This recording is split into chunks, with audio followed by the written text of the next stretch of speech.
Se suele decir que la ciencia más avanzada no se diferencia de la magia, y la física cuántica es un gran ejemplo de ello. Tan sorprendente es esta teoría que algunos de los físicos más renombrados de la historia, como el mismísimo Einstein, se negaron a aceptarla. Pero a un siglo de sus inicios, la física cuántica no solo se ha ganado su lugar, sino que está en el albor de una revolución. La física cuántica es una rama de la ciencia que estudia la naturaleza a escala atómica y subatómica. En otras palabras, estudia el mundo de lo pequeño, de las moléculas, los átomos y sus componentes. Hay algunos que probablemente conozcas, como los electrones, protones y neutrones.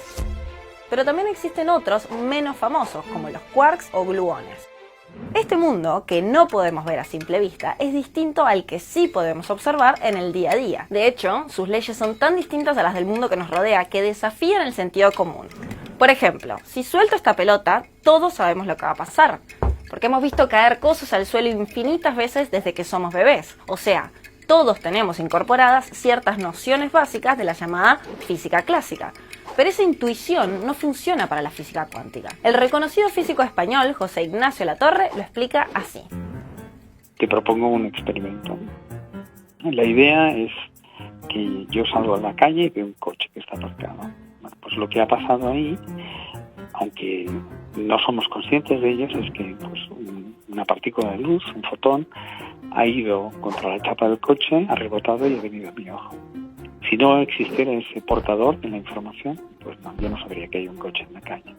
Lo que pasa en el mundo subatómico es que en vez de un coche hay un electrón. Y cuando le llega esa partícula de luz, le produce una alteración incontrolable.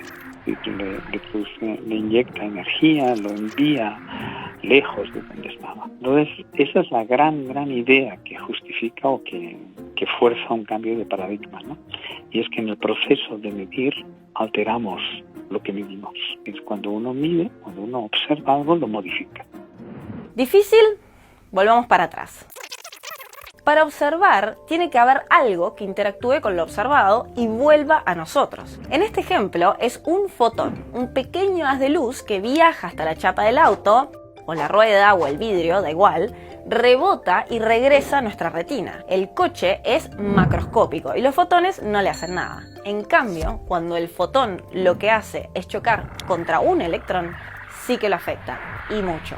En proporción, es como si al coche, en vez de enviarle un pequeño haz de luz, le enviaras un cohete gigante. Tras la colisión, el auto no seguirá ahí quietito e intacto en el parking. De ahí deriva la idea de que a nivel cuántico, medir cambia aquello que mides, porque estas partículas son tan pequeñas y tan livianas que cualquier acción que hagas contra una de ellas las altera. En lo práctico, esto quiere decir que no podemos saber con precisión cómo opera este mundo de lo ultra pequeño, aunque eso incomodara a Einstein. No podemos hablar de posiciones y velocidades. Por ejemplo, en la física clásica es posible decir con precisión dónde en el mundo me encuentro yo, que soy un conjunto de millones y millones de átomos. Pero a escala atómica y subatómica, solo se puede hablar de la probabilidad de que una partícula esté en cierto lugar en determinado momento. A un nivel más abstracto, la física cuántica empujó un cambio de paradigma que trascendió las fronteras de la ciencia y llegó hasta la filosofía.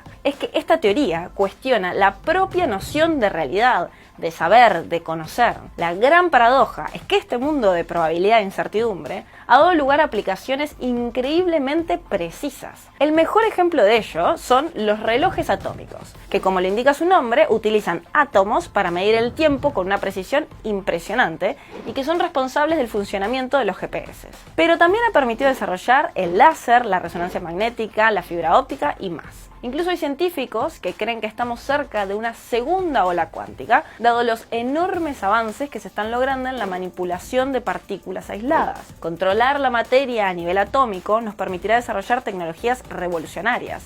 Es diseñar medicamentos y no ya esperar a encontrarlos por ensayo y error. Es crear inteligencias artificiales imposibles de diferenciar de los humanos. Es incluso soñar con la teletransportación. Es como si fuera magia.